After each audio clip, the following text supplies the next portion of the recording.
I got the invitation to go on this Armed Lutheran radio show, though. You know this guy? Have you seen this? There's two things that I would like to say that make me feel safe. Number one, the fact that there is a radio show called the Armed Lutheran Podcast somewhere in the world. That makes me feel safe.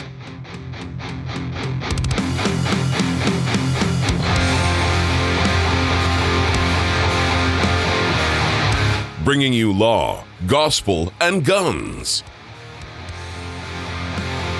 This is Armed Lutheran Radio.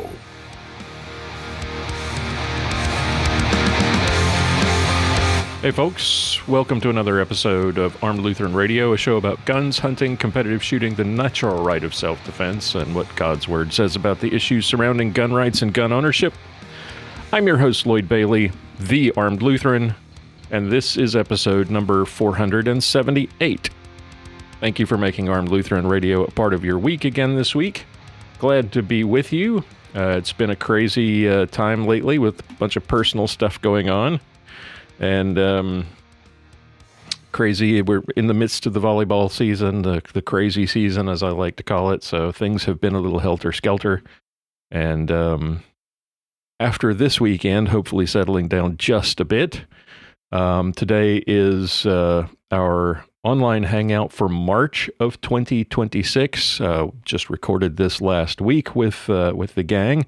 And if you wonder what that means, this show is listener funded. It is supported by a group of awesome people, what we call the Reformation Gun Club. Through their annual or monthly contributions, they help keep the lights on and keep the show going. If you would like to be one of those people and help keep the show doing what we do, and if you would like to get invites to our monthly online hangouts, another one of which, the April version, will be coming in a couple of weeks, then visit reformationgunclub.com or look for a link in the show notes for this or any of our previous episodes. So let's get to it. Let's get the guys in here and I'll let you meet the gang. I may have to turn my camera off because it will not stop flickering like crazy. Are y'all seeing that too? Oh, hello. Hello. All right. It's Steve Clifford. Where's my video? Oh. There we go. How are you? I'm doing pretty good. How about you? Better than I deserve, probably. Is everybody seeing the flickering in my video, or is that just me? No, I can see it's flickering.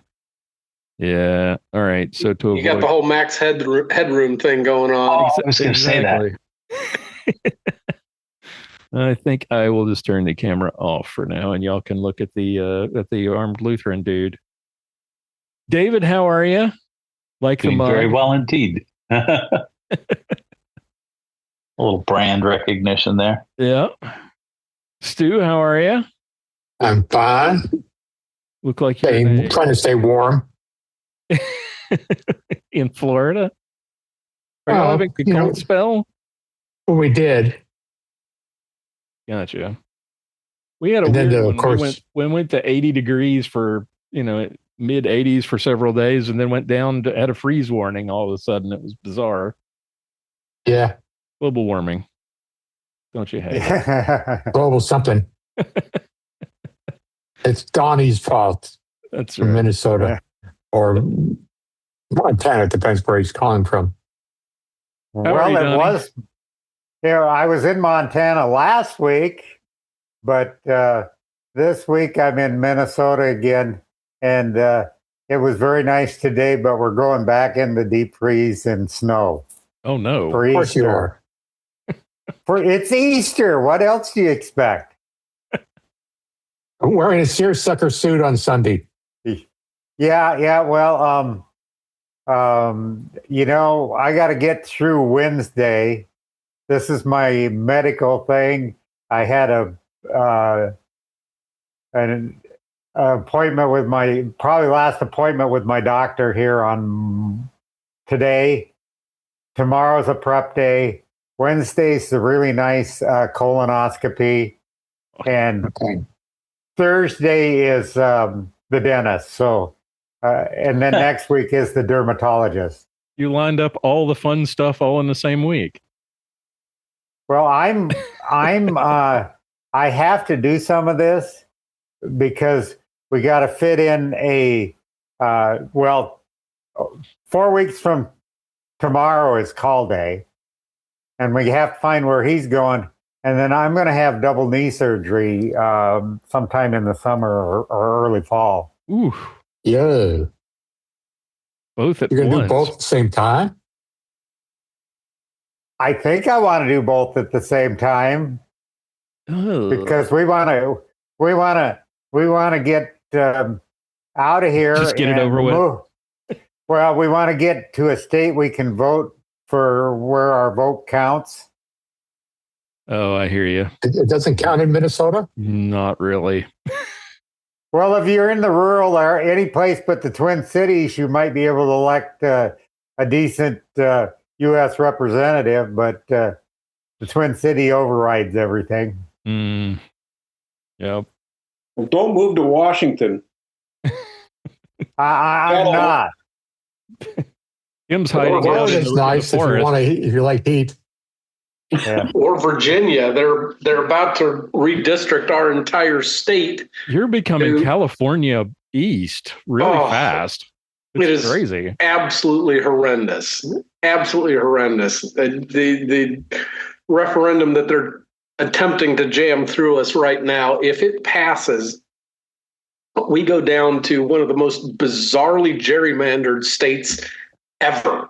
And they're justifying it, saying that is fairness. It's the most insane thing I've ever heard of.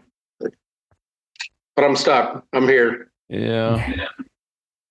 That's we're moving to Montana, so they're a pretty red state. Yeah, I imagine states like Florida, Texas, and Montana, and Wyoming probably going to get lots more transplants. How's things in Georgia, David? Well, we have an interesting governor race coming up. I started to say. So there's a man there by the name of Rick Jackson, who is very conservative, running for governor. I happened to work for 7 years for the companies that he owns. Oh, okay. So I have an interesting perspective on the man. In that what he says he will do, he will do. Oh. And although it was never touted as being such, it was the most Christian business company I have ever been in. And that includes a couple of churches, actually. Understandable there.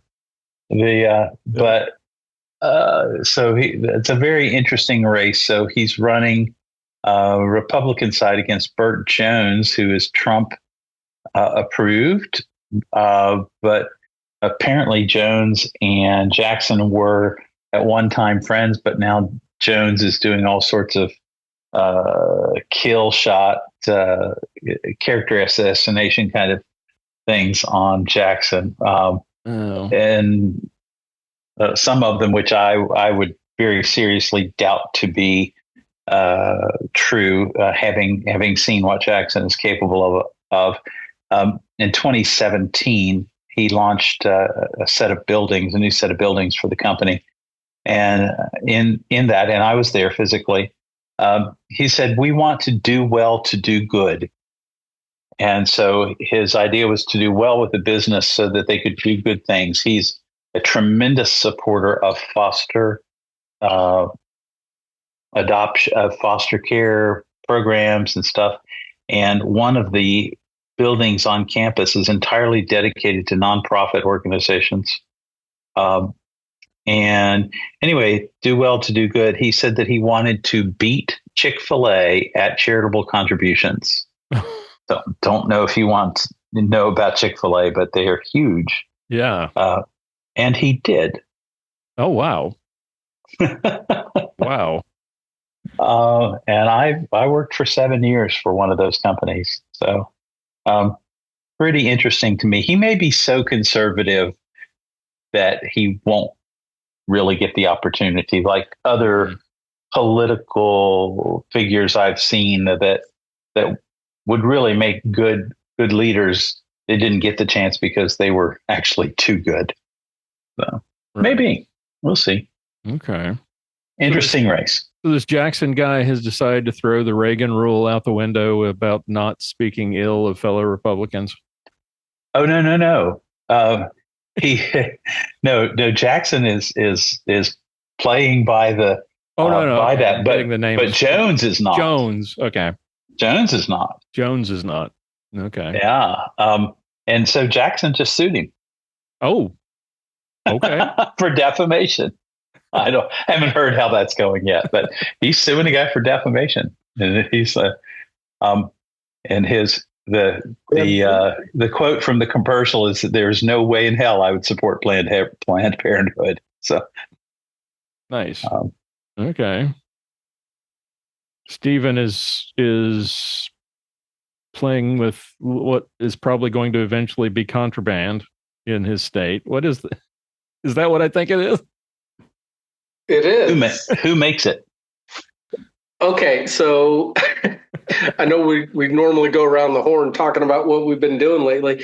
So you guys know I have a YouTube channel where I do a lot of gun stuff and training and mostly rifle stuff. But I got contacted by a suppressor company, and they said, "Hey, could we send you a suppressor to do a video on?" I'm like, yeah. Well, it's still legal in your state. Here, twist my arm. Yeah. So they sent me this suppressor, and it's a 3D titanium printed suppressor, which, there's a lot of people who have these now. And the 3D printing has just completely changed a lot of things about the suppressor business. You can really make some exotic baffle designs. They're a lot stronger, a lot less likely to blow up because there's no weld points. But this company the baffles aren't stacked inside. It's all 3D printed, right? Correct. Yeah, there's no welding at all. It's one homogeneous piece. But this company has one really different thing about it. And it gets to what the one problem with 3D printing is with a 3D printed suppressor, if you do damage it, if you get a baffle strike or anything like that, oh yeah, the suppressor does. You can't repair it, and the serialized part of it is now damaged, and so you've got to get a new tax stamp.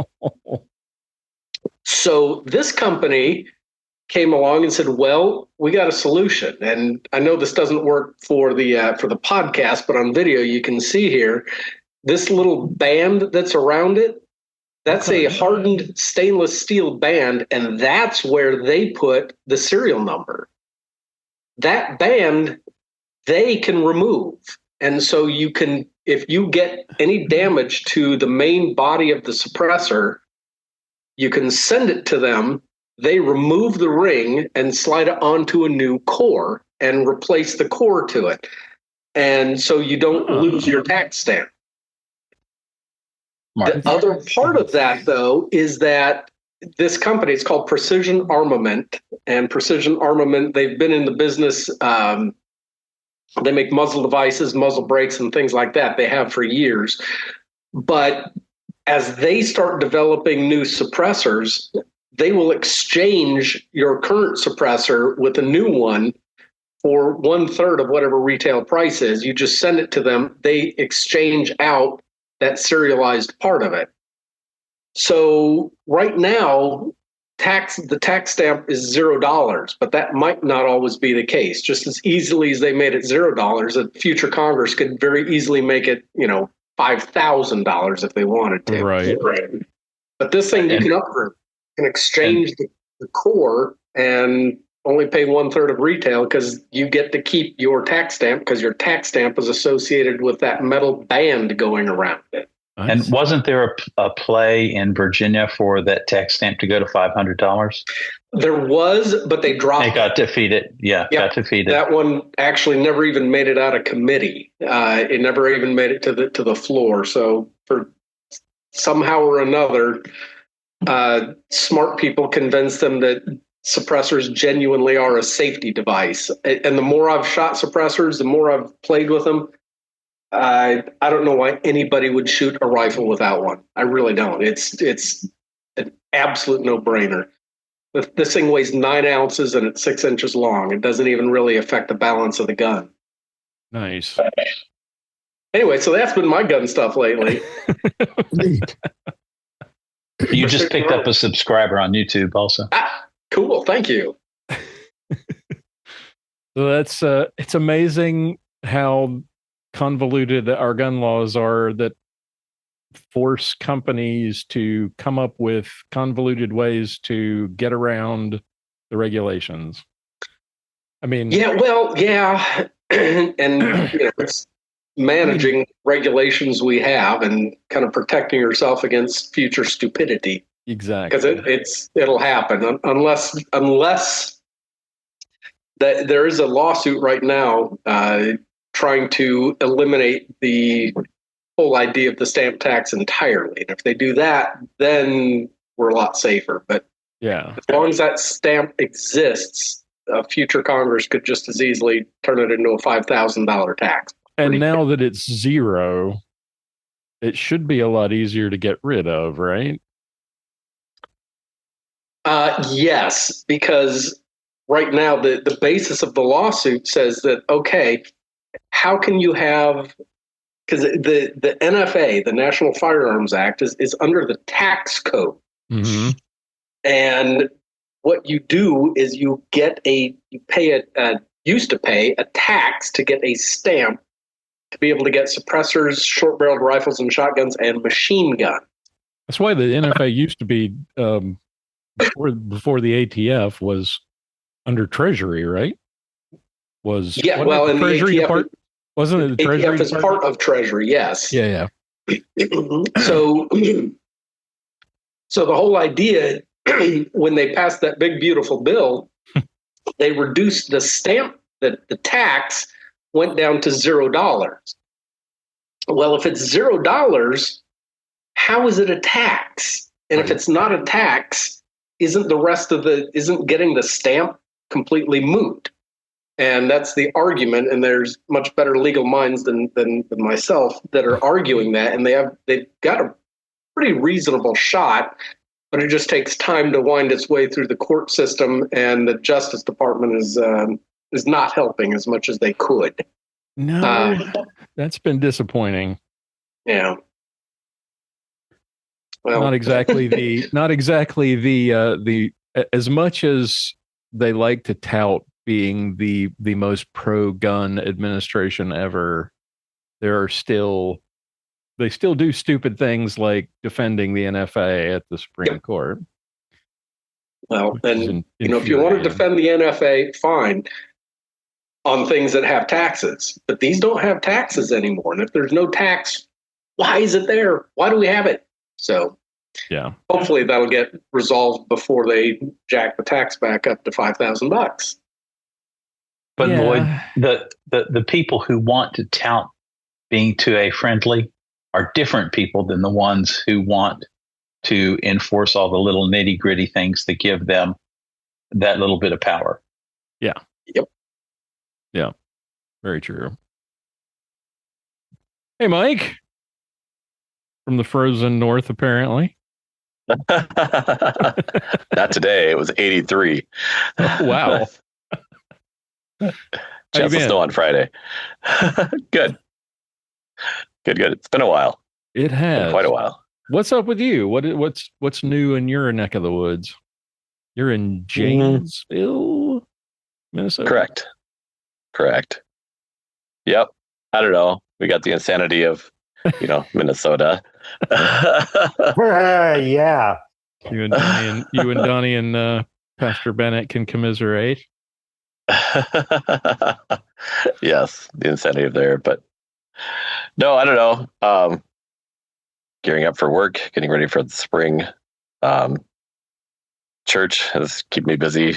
Actually, I was just meeting with a teenager about how to improve live streaming at our church and the infrastructure and what we need.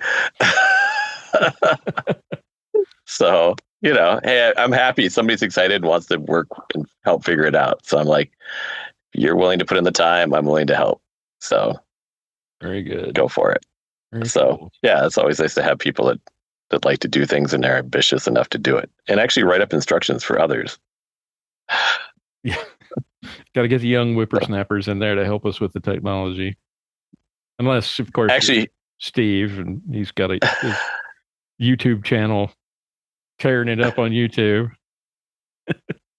Yeah. He was kind of funny. He was commenting that his classmates don't know how to run certain things. He goes, it's simple. And I'm like, yeah, for you. I'm like, welcome. Well, so by the way, so keep in mind, my YouTube channel, the entire thing is filmed using an iPhone. That's it. It works. It works amazingly well, and it keeps it authentic.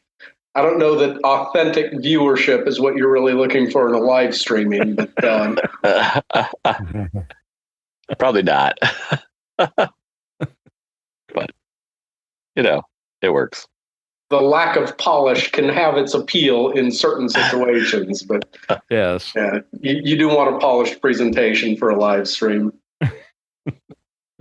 Yeah, the better we can up our game a little bit. So, but anyway, that's the goal. John, how are you? Busy. It's hard to say. It's that time of year. Of all weeks, wouldn't expect you here this week. Well, as of yesterday, I had 17 church services for the month of March. So 6 more to go between now and Sunday. Oh, and then you get sick. Goodness. Yes, but that's April. I'm already feeling under the weather, so. Yeah. Are you still doing the you're filling in at the other church, or are you now the full time at both churches? Full time at both churches. Yeah, we're working right now on developing a dual parish. Okay. So how does that work exactly? Basically, I get paid more, but I'm working a lot more too. Well, as long as it's commensurate with the amount of work involved. Yeah. It's my pay increased by almost double. So, which I'm twice as busy now, so it makes sense. Exactly. Okay, so what's the other church you're supporting? Oops, sorry. No, go ahead. Answer that one. What's the other church you're supporting or it's the other church is about twice the size of Willow Creek, where I've been for almost 21 years. And they have a school. My wife has been teaching there for like 12 years now. So I already knew like a good amount of the people there, and it's worked out well. Where's that at? Truman. It is. Okay. I was wondering about that. Yeah. The school. Okay. Oh, that's right. You're over there in Janesville, so you know the area a little bit. Yeah. Yeah, I know the lay of the land a little bit. So do I. Yeah. Well, it's working out well, though. Good. So services how far apart are how much time do you have between one service and another? Or are you just like running? If I get there 15 minutes before the service starts, I'm doing good. Oh, so my. It's 8:30 and 10:15. And I think when we're looking at the more permanent arrangement, it'll be like 8 and 10.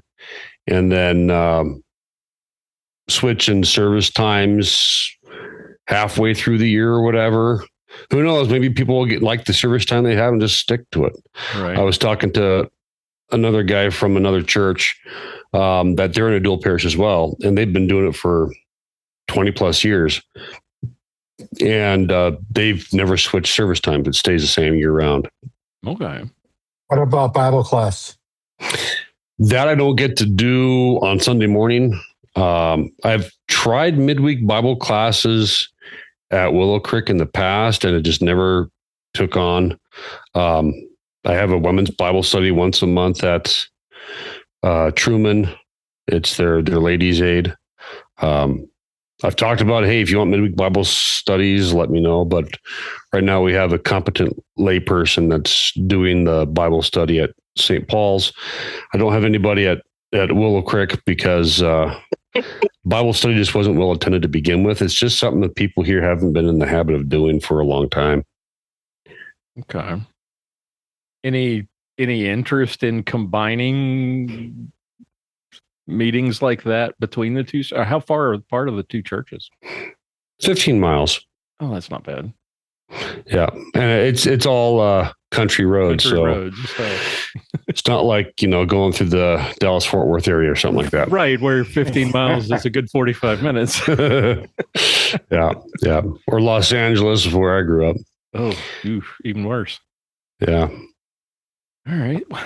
What do you say if you want to? We know what you've been up to this week, but what have you, since we were together last, what's new in your world? Not much aside from just being really busy. Yeah. Family's doing good.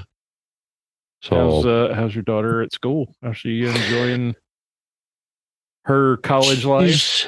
Yeah, she's doing good. She comes home Thursday. Recently broke up with her boyfriend, which we're thrilled about. Yeah, he just wasn't good for her. Yeah, controlling, manipulative, deceitful. Ew, even worse. Yeah. You showed your gun collection? Oh, yeah. He knows about that. Does he know about your cruel streak? Well, I've let it be known that fathers of daughters spend a lot of time thinking of creative ways to make boys disappear if they hurt their daughters. And that was before I realized how much of a jerky bender. So, yeah, I'm starting that early. By the way, my daughters are. I mean, I have older kids too, but my younger ones are 9 years old, and one of them is talking to little boys. Oh no! And so tonight she was on the phone, and he's a nice little kid, and it's nothing weird, but she likes to talk on the phone with him. Yep. So tonight she was down and watching me doing some reloading while she was on the phone with him. I said, "Bring your phone over here. Show them what I'm doing." I made sure this little 10-year-old boy understood that that her daddy can make his own ammo. Yeah. You didn't put his initials on it or anything, did you? No, not yet.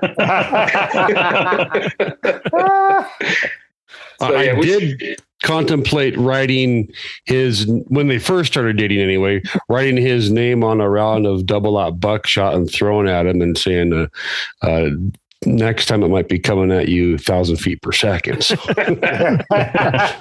all joking aside, it's been a good cautionary tale for my other two children of don't date anyone that mom and dad really don't approve of. Yes, exactly right.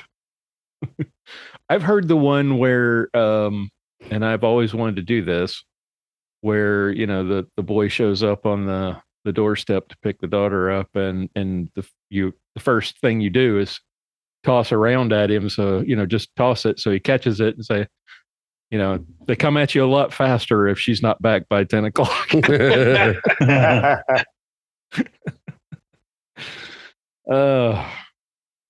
So what's, I have no idea what to talk about. There's nothing going on in the news. The world is so boring right now. Well, unless you're in Minnesota, possibly. Did anybody go to the No Kings protests? No, but I think they froze their rear end off there on Saturday. Good. Yeah, but Well, our church is we've done 2 calls. The first call, we called somebody. I think he loved where he was at in South Dakota. He returned the call. The second one, we only got one to an interview, and we decided he just wasn't the right person for our church. So they're starting on the third call, but I resigned from the call committee because my term's up in June. And I'm not standing for re-election because I'm getting out of Dodge, and where I'm going. Actually, the senior senator decided not to run, and so did the District 1 representative. They're both fairly known names. One was the Secretary of Interior. The representative was the Secretary of Interior under Trump's first administration. But we're just hanging in there. I built a new greenhouse.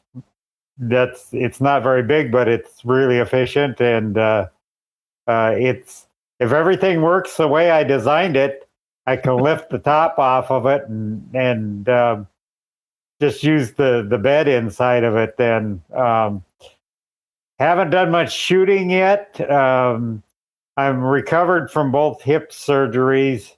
The knee is supposed to be worse, but I saw the X-rays, and they were worse than I thought.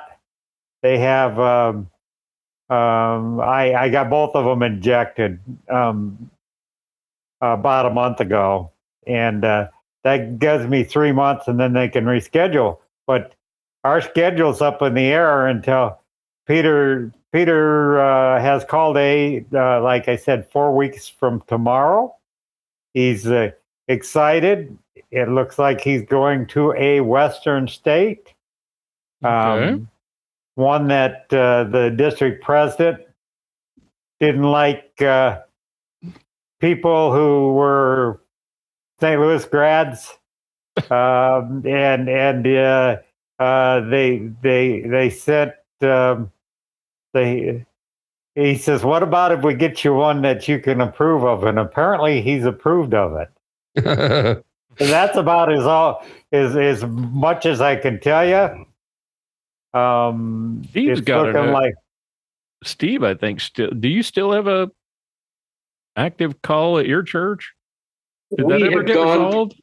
No, and I don't even know what we're up to now. We've had every call returned. I think we're coming up on 4 years now. Oh, and so we're going the seminary route this time. Apparently, it's tough. Nobody wants to move to Virginia, and we've had several candidates that have come out and visited the area and realized that housing is not what it is in the Midwest. Traffic is not what it is in the Midwest, and it really becomes apparent how Midwest focused this denomination is. Yeah. How close are you to DC and all the craziness and traffic? We are about halfway between DC and Richmond. If there is no traffic, it's about 1 hour either direction. Ow. I know where you are. Yeah. But there's always traffic. Yeah. So Fredericksburg, Virginia. And I mean, it's a wonderful place. It's a wonderful, wonderful church. I love this church. And I know you guys are aware I was not always Lutheran. I came over from the Episcopal Church, and I am just so happy to be where I am. But we've had our associate pastor stepped in when our senior pastor got cancer and eventually succumbed to cancer. Wow! And so he has been filling in amazingly well. We have a vicar right now who is trying to remember what the term is, but he's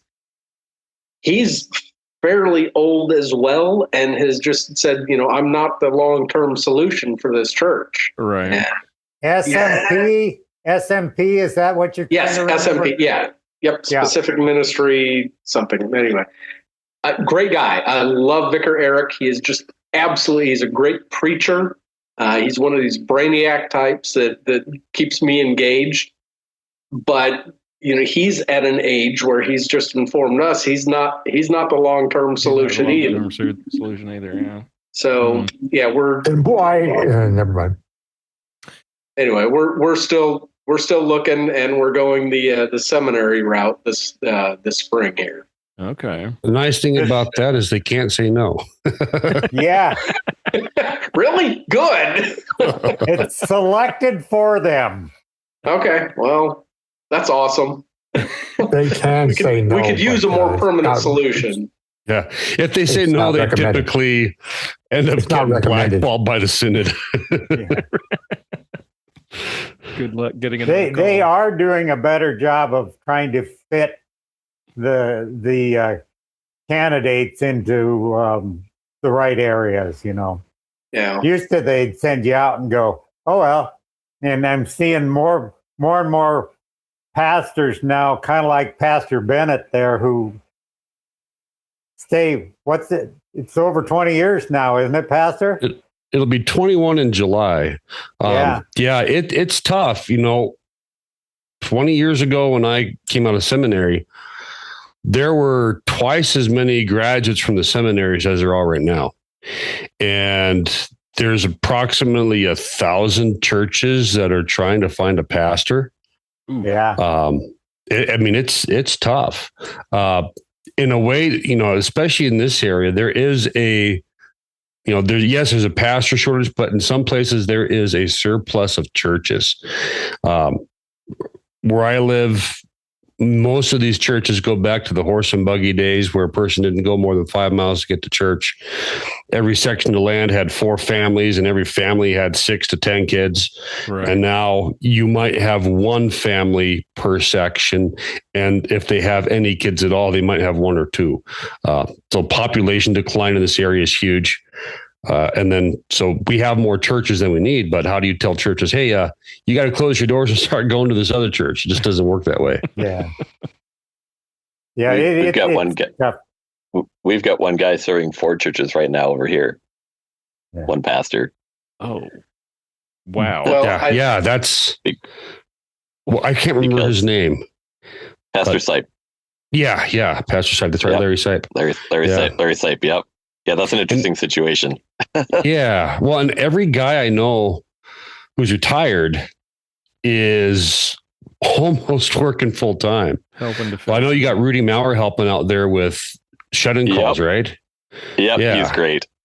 Yeah, I do shut-in calls for my church. I'm not a pastor, but I do it as an elder. I think the nearest LCMS church to us is somewhere on the lines of about 45-minute drive. So we're not overrun with LCMS churches in this area. Right. We have 2 vacancies here in Pensacola. I won't serve either of them. I won't help either of them. One got rid of a guy. The other one is right up your line, John, contemporary. Oh. You'll be they only have communion the whole time. every other week, and the other ones had communion every week. They went back to every other week. So, and never mind. I can go to church, just get fed. The heck with it. Yeah. Texas is a weird situation.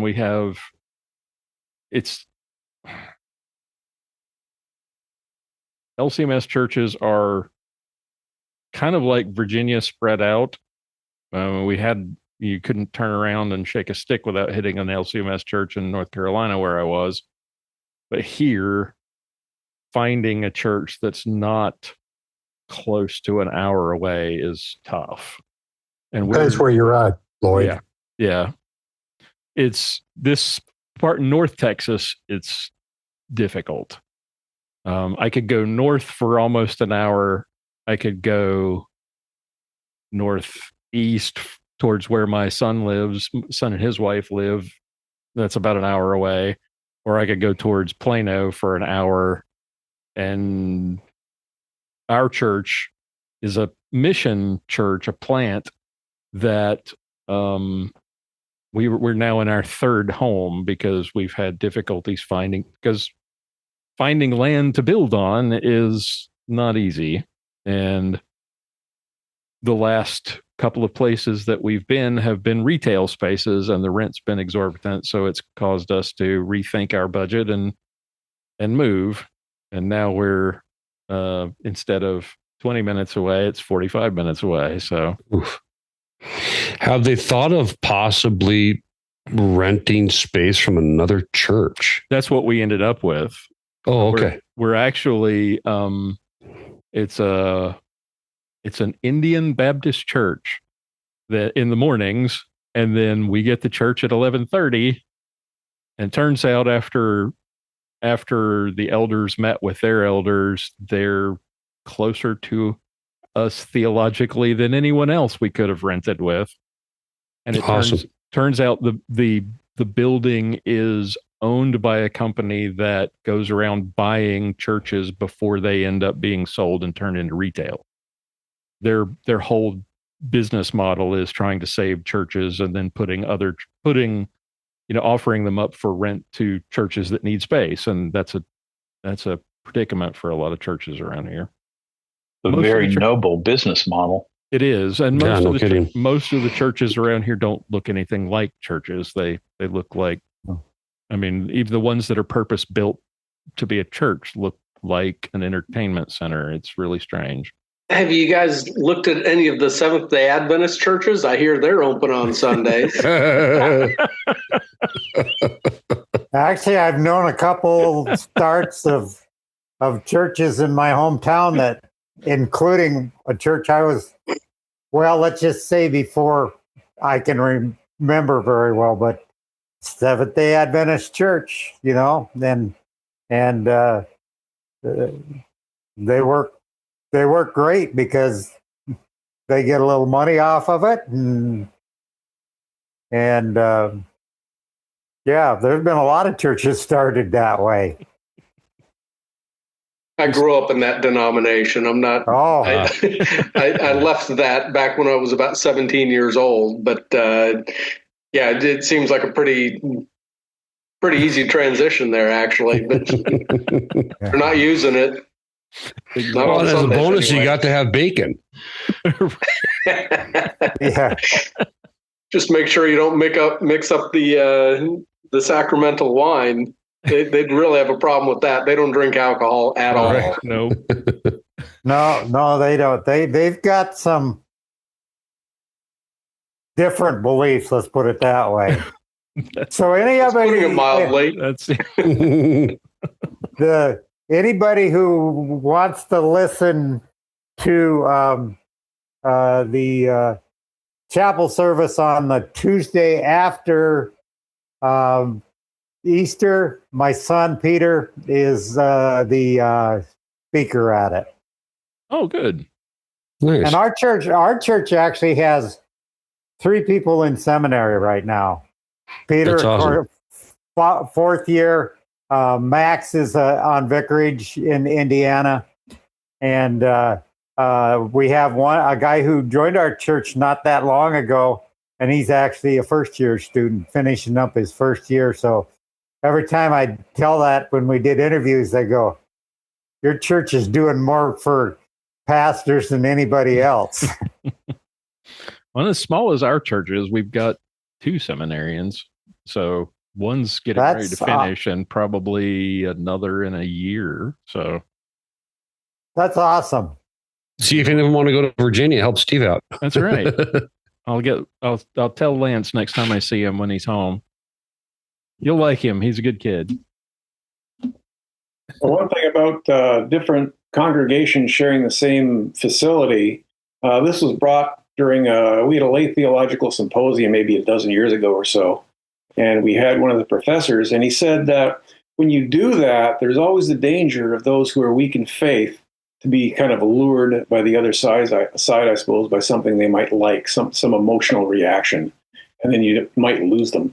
I'm not going to talk against any other denomination at all, but that there is that possibility, and it has happened. Here in Washington, we're under, I won't say a special set of circumstances, because I'm sure you guys all have difficulties, but the cost of living up here has just gone through the roof. There is a Climate Commitment Act that was passed a few years ago, which added $1 to each gallon of gasoline, on top of the regular, taxes that are thrown on. The business and occupation tax, which is essentially just a business tax, has been increasing, especially for small businesses. Many restaurants are going out of business on account of it. In fact, if you look in the news, I'm not in Seattle, but if you look at Seattle's news, about a third of the office space downtown is unoccupied. It is vacant. And there are some buildings that are completely absent. And that's because the wealthy people who see their wealth getting drained by the state are leaving. Jeff Bezos was one when the capital gains tax was passed here in the state. He left, went to Florida, and as soon as his residency was official in Florida, sold $600 million in Amazon stock, so he wouldn't get taxed for it. Who's the other guy? The Microsoft person. Bill Gates. Bill Gates has also moved his residence. And there are. I hope he doesn't come here. Yeah. We don't need another one of those types. Well, the point I'm getting at is finding a pastor to come here, especially from the Midwest, is darn near impossible. We've gone to the seminary as well. We're also in their queue, I guess, for lack of a better word. We're hoping to get a second career guy graduating from seminary. We have a school and a church together. So, throwing a 24-year-old in the middle of that mix might be a bit overwhelming for him. But, we're prayerful that we find somebody. We're in our third year of a vacancy pastor right now. A lot of our older members who are also more wealthier members are no longer with us. They've given us, whatever they were going to give in the will, but, that's the end of that. We've got a lot of younger members. We want to retain them. Many of them are, I guess they're converts, I suppose, from other denominations. The new like kind, they're kind of like, Jesus loves you because you're you. And it says, well, yeah, but why should he love us that much? We go a little deeper than that in LCMS. Well, they're kind of lured into that, and then they see, well, okay, so what? So then they come to an LCMS church and they realize, how deep we are in sin and why Jesus died for us. I mean, really why? And they're attracted to us. Unfortunately, their checkbooks are not that deep. So, we're doing our best. And besides that and the other taxes, we're kind of struggling up here. What part of the People's Republic are you living? I live in Kitsap County, which is due west of Seattle. That is, I guess you can call it Gomorrah if you wish. But we have the Puget Sound around us. We are almost an island, which is a peninsula. And so we consider that a moat between us and the evil left. But still, when they say government, we're kind of at their whim. So, we're dealing with that. A number of political moves going on, initiatives, referendums to reverse a lot of the damage the Democrats have done. We'll see what kind of fruit that'll bear. But, outside of that, this is a rough crowd out here. Where were you, Stuart? Tacoma. Oh, okay. Oh, they're gone. Seattle, Tacoma, forget it. Olympia, they've fallen off the cliff. I don't think they'll ever recover. When I sold They're my all house, moving to Sioux Falls. What about Hey, Donnie, where in Minnesota are you? I'm in White Bear Lake, which is a northeast suburb of Then St. why is Paul. there a Donnie from White Bear Lake down here and a Donnie Ross? Because it doesn't erase stuff, I guess. But anyway, that's I've been my trying story, to- and I'm sticking to it. I've been tempted to remove the Donnie from White Bear Lake just to make space, but I was afraid it would kick you out because I have no idea what would happen if there's some connection between the two. So I'll just leave it. Yeah. There's two of you. It's fine. Well, we've been talking about shooting it all this time? Sounds like this church business. Has anybody besides Steve been shooting? Oh, Titan's been carrying. okay. Yeah. David, fill us in first, then Tim. We'll ooh and ah. More Glock matches, kind of thing. What'd And you do? about 15, 20 seconds slower than I should. Well, Wait. yeah, well, my daughter's doing really well. So nice. she's now hit master class, master division for Glock, and so we've done a lot of new firearms and kind of things. I did get out to a flea market called Peaches to Beaches a couple of weeks ago. What? Yeah. Oh, so my wife and I love to do yard sales and flea markets. Oh, okay. And so the one that we do each year as a part of our anniversary celebration is called the World's Longest Yard Sale. And it starts in Alabama, comes through the corner of Georgia, all through Tennessee, Kentucky, Ohio, and over across into Michigan. And you can only do a certain amount of it even during a whole week, which we've tried. But there's another that's modeled on that called Peaches to Beaches. And it starts in mid-Georgia and goes all the way down to the coast. And so we did this one, and I found one of those very rare items, firearm items. I found a Dick Tracy cap gun. Hey. You need a license for it? Yeah, really. paid the glorious sum of $10 for it. Nice. And so it was a lot of fun. But so I actually have a little cap gun collection. About I think I'm up to 3 right now. So is that from the 30s?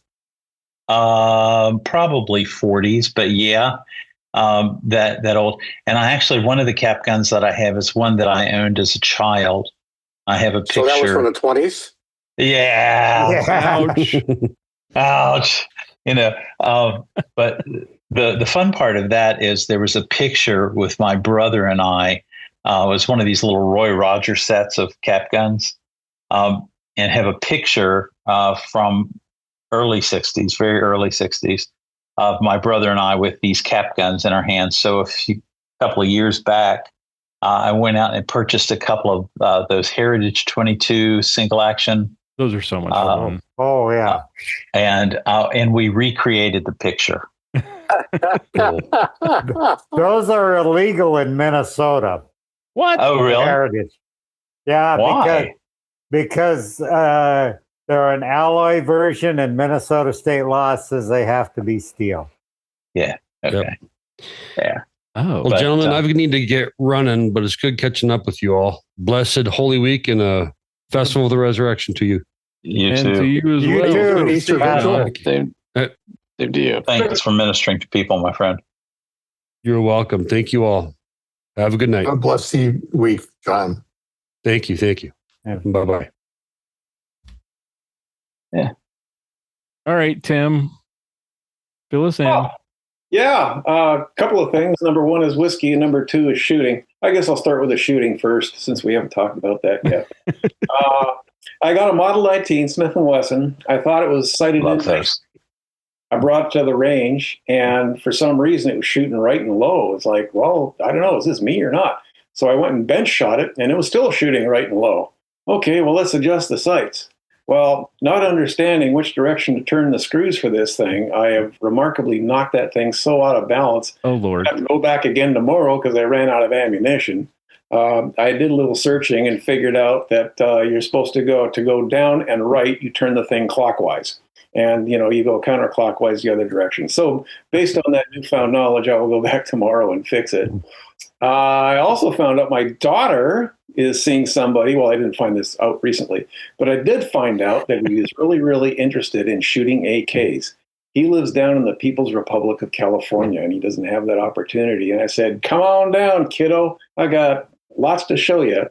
So I don't know how well versed he is with rifles or pistols for that matter. Maybe we'll start with AKs because that's more exotic for him. And then we'll move on to ARs and maybe even revolvers. Heaven forbid. We'll see how gifted this kid is. Okay. Nice. What model 19? Which? It's the newer one. Oh, okay. Yeah, it's not the older one. I had a Model 66 as a kid back in the 80s, and I had to sell it for rent, and it broke my heart, but I had to do it. It was beautiful. It had a nice trigger job to it. It had a ported barrel, and the thing shot straight as an arrow. And with 357s, the recoil was quite manageable, but it hurt to sell. Yeah. It's amazing what porting will do.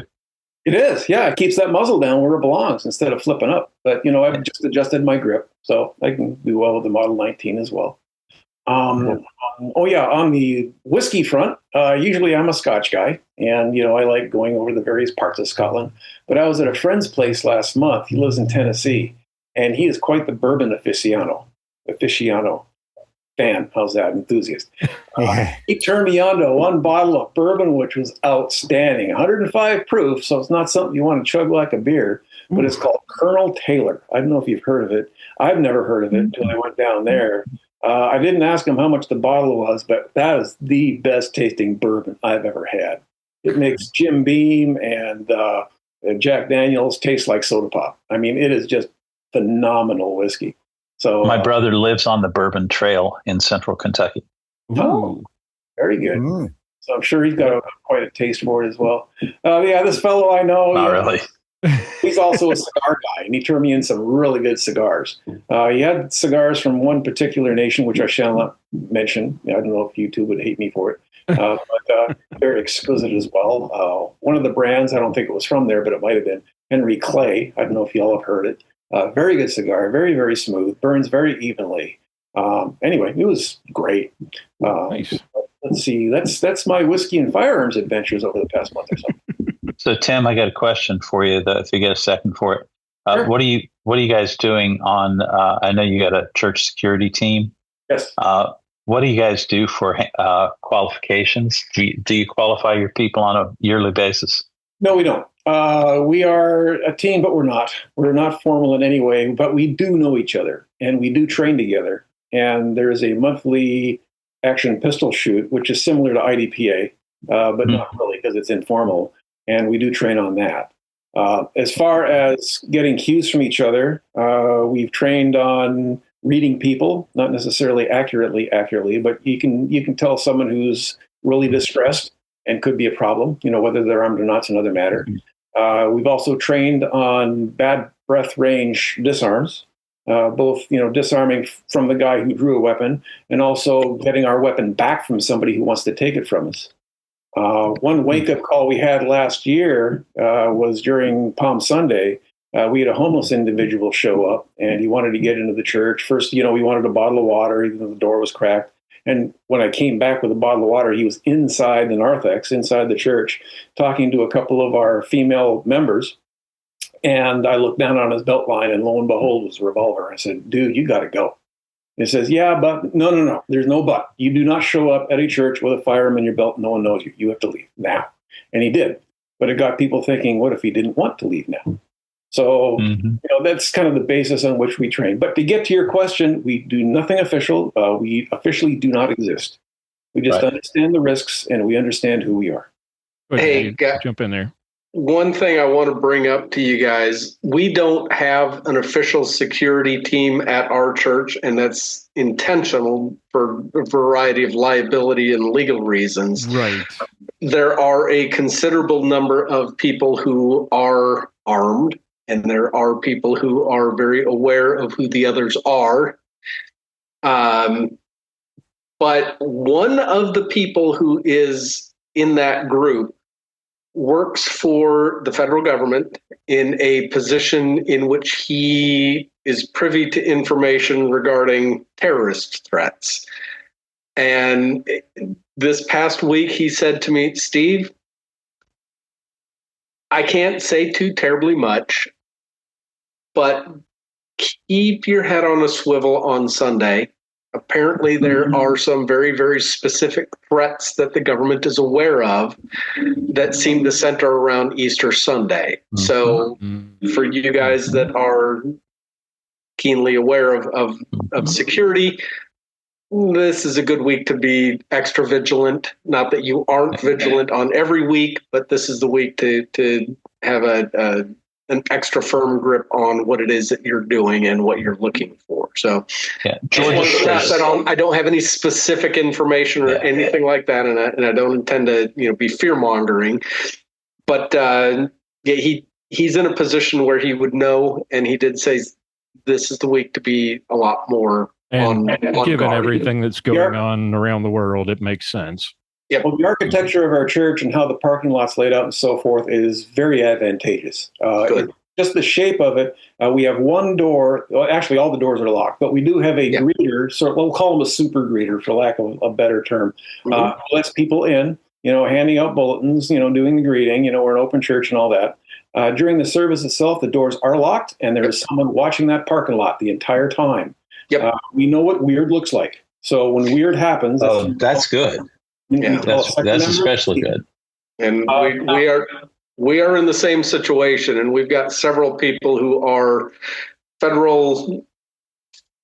connected to the federal government in various ways, and several of them are people who carry a gun that are part of their living. So we're in a pretty secure situation. I don't have a huge amount of concern. And like you said, doors locked during service. The people who are in the back watching the doors and able to address anybody approaching the doors, they're the ones who I know and trust and know that they would have something to say if something went sideways. Yeah. But we actually employ an off-duty police officer from our city, but we have a team of anywhere from 7 to 10 radio people per service that are, one who's uniquely assigned to the pastor, person-on-person coverage, and then everybody else plays zone coverage, if you're thinking in terms of the basketball metaphor. But so we have one-on-one and zone coverage. Georgia does give us the ability to have an official team without. It's still Good Samaritan law still applies in the state of Georgia to people. However, from an insurance standpoint, our insurance companies are sort of pushing, and the state law is pushing because we have a school attached. There's certain limitations now that come into play.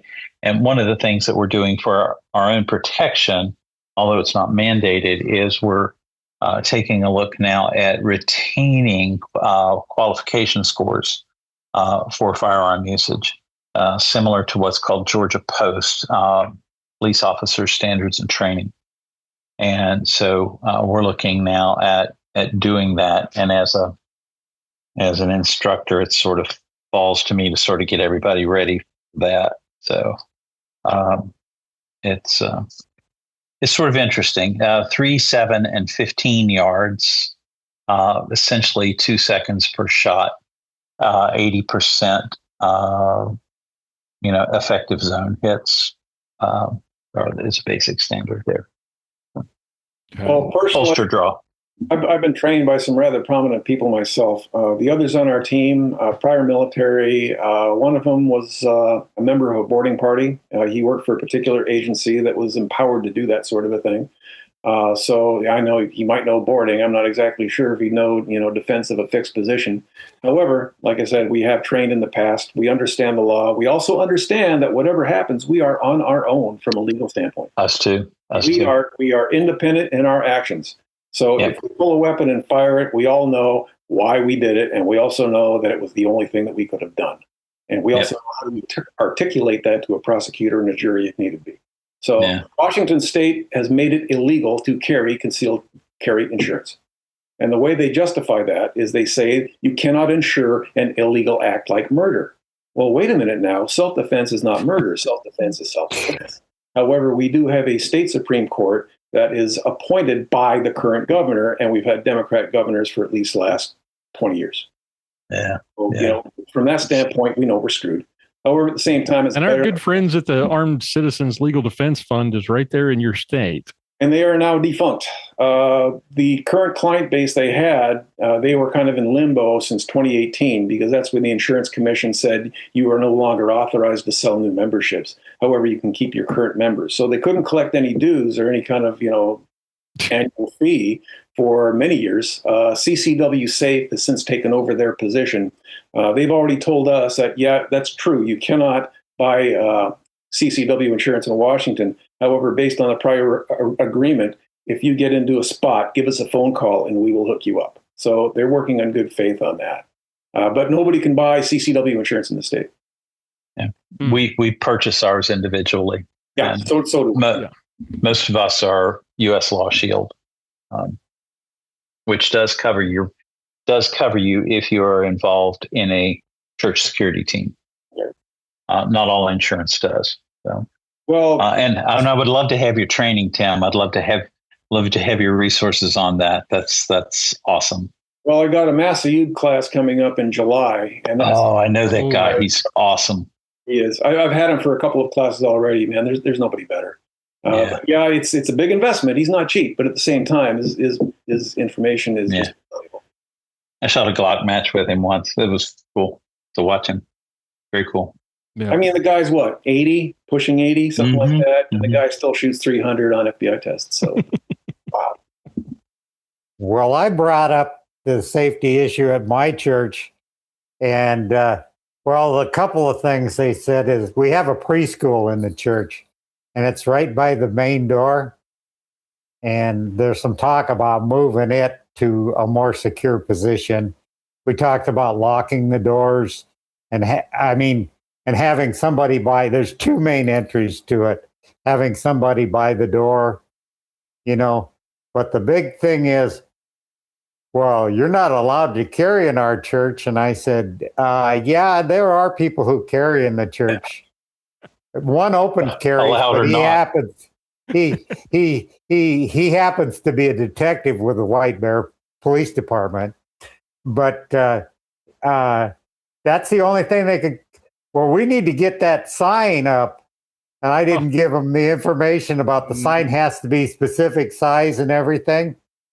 We don't want people carrying guns in church. And they're just trust me, that goes into issues with why I want out of Minnesota. Yeah. And the big thing, of course, is they put all kinds of stupid gun laws up, and none of them have made it out of committee, as far as I know at this point.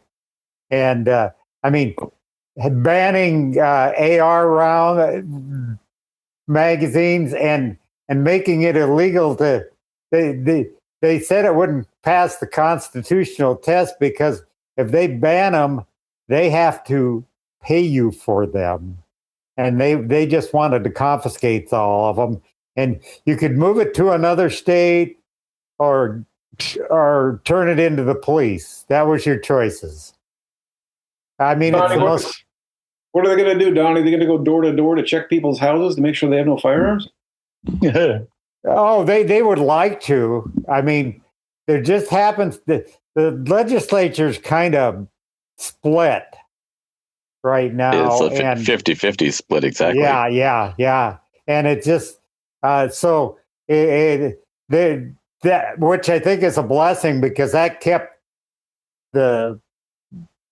getting some of these things out on the floor because it just let's just say the NRA's been pretty busy in Minnesota, and I it's just another reason why I want out of here, and I want to be near my handicapped son and a place that is a big 2A state. Yeah.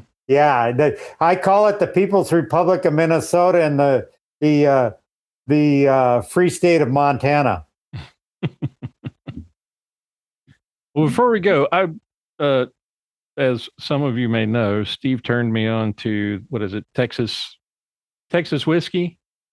Oh yeah, that's what I was having tonight. Actually, were you aware of this? Let me turn my camera on. If it's going to glitch, but where's my camera? Texas Straight Bourbon Whiskey, same company. This was a birthday gift from my son. I have not opened it yet, so I thought I would tell you about that. He really did, or what? That looks like a nice bottle. It is a really nice bottle. Born from pure passion and patience, we are extremely proud to share our distinctly Texas Straight Bourbon. Using locally farmed corn and wheat and one-of-a-kind yeast, we captured and skillfully cultivated the provenance of this bourbon whiskey is its reward. Okay. All right. Sounds great. That's interesting. How can they call it bourbon if it's from Texas? It is remarkably smooth and exudes unique flavors of dark fruit, sweet spice, and caramel. Hope you enjoy it as much as we do, it says. So, well, I've been really enjoying their blended, the Texas blended whiskey. It's hard to find. There's only one of our ABC stores locally that carries it, but it is marvelous and it is worth it. So, I would love to try their bourbon. Can I ship to Virginia? Can you? Yeah, if you don't put anything on the box, do anything you want. Texas doesn't allow it, but yes, you're right. If you don't mark it on the box, it happens. Yeah, who cares? So if you can't find it, let me know, and I will make sure to grab you a bottle and send it. Well, just so I apologize for my ignorance, guys. Quickly, can bourbon be made outside of Kentucky? The answer is yes. 95% is produced in Kentucky. Federal law says as long as it meets legal requirements from 51% corn, aged in new charred oak barrels and bottled at no less than 40% alcohol. So, this is 45%, 90 proof. Interesting. I didn't know that. Distilled, aged, and bottled by F&R Distilling in Fort Worth. Yeah. Being from Kentucky and having a brother who lives in that area, that was news to me. So, well, between TX whiskey and precision armament suppressors, I'm quite the shill tonight. There you go. Well, that's all right. I'm probably shilling for Glock all the time. Yeah, but TX doesn't send me any free samples, though. That's true. I've tried. Well, in a couple of weeks, I'm on my way to the blessed land of Islay, and then followed by a trip to Arran over in Scotland. And I'll be at Lagavulin and Limerick and Ardbeg. And Arran, I've never heard of until recently, but I understand they have some excellent whiskeys there. So I'll report back later. So where are you going in Ireland? Oh, in Scotland. Oh, I thought you said you were going to Ireland as well. Scotland. Yeah. Going to Islay, first of all, stopping in Edinburgh, and then kind of driving. We have a driver for this. It's not like your standard tour, but we'll do a couple of distilleries on the way. You're drinking, so you do want a driver. Oh, yeah, absolutely. Anyway, we'll take the ferry over to Islay. We'll spend a few days there. We'll take the ferry back to Arran, Aaran, if you want to look it up. And 2 days there, and then we stop in Glasgow and tool around for a couple of days, then come home. Nice. When are you leaving? Go to Total Wine. Sorry, say again? Steve, go to Total Wine in Florida. Come down and visit us. I will have to do that. And because they have that Texas whiskey. Okay. Just may as well go to Texas. Come on down. Florida's closer. A little bit. Awesome. You can go to Atlanta. We have Total Wine here, so make it a road trip. Head to Kennesaw, then down to Florida, then across to Texas. Sounds like a plan. You can take the train out of Mobile and go to New Orleans on the Mardi Gras. And then take the. I can't imagine taking a train Texas. Nowadays. Lord have mercy. Why? I did it last year, all the way to Seattle and back. Empire Builder, right? Did you really? Yes, on the way back. Okay. Yeah, you It was came great. through my I didn't have territory. to do TSA or anything. Was it it's fun? great. Oh, yeah. And I just got off a 24-hour train ride between Whitefish, Montana, and the Twin Cities. I mean, I spent an extra day, but meaning But that's that the point. trains weren't running. But I had a bedroom sleeper which has the toilet shower in it, and you upgraded. Nice. oh yeah, we went out coach, and that was pretty much on time. The one getting back was 4.5 hours late. That's normal. Well, they had engine problems in Seattle. The train splits and comes together in Spokane, Washington. Right. Yeah, and Whitefish, Montana is where I get off. It's just it's the small town about 12 miles north of where we're moving to. But it's fun. Amtrak. It's fun. I enjoy doing it. Every Amtrak station I've ever seen just like doesn't. It's a great way, Lloyd. I haven't done it since I was a kid. When I was in high school. That's a long time ago, Lloyd. I know, and it was great. It was so much fun. It was an adventure. But every time I've been anywhere near a train station since, the smell is what makes me think maybe this isn't great. But maybe it's a matter of where the train station is. Maybe that's the if you're picking it up in Detroit, I understand that. Yeah. I've been to the train depot in Detroit. That was in 1977 when I was in the Navy. And I thought I needed an armed guard just to be safe. But it was Detroit. It was 1977. Yeah. So, I took it from New Orleans all the way to LA and the LA to Seattle. It was take a while, but it was fun.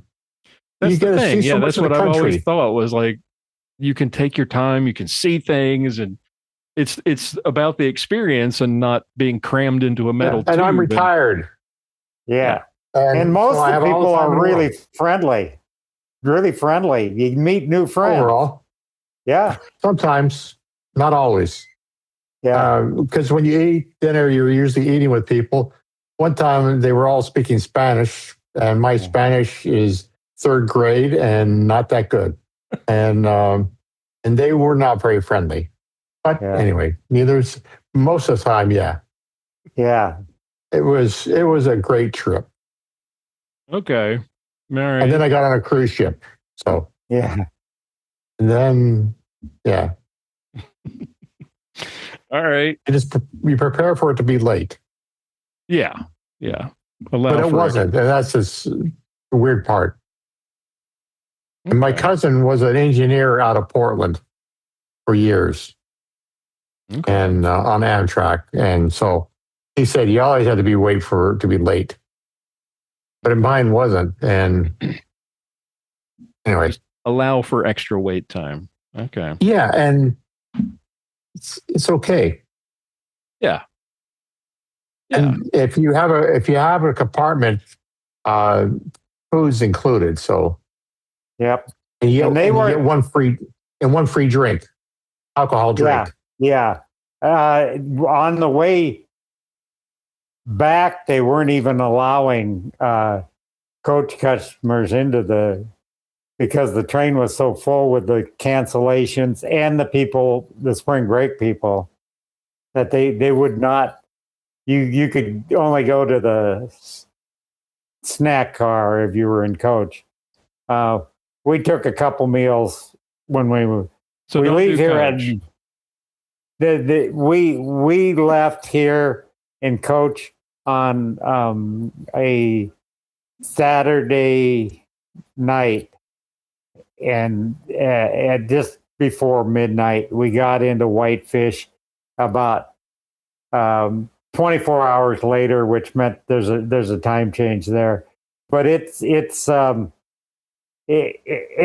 kind of fun. And the reason we usually take sleeper back is because you get on the train here late at night. It's not too bad sleeping in the coach seats, but after you get on in Whitefish in the morning, and your rear end gets tired by the time night comes along and you can't sleep.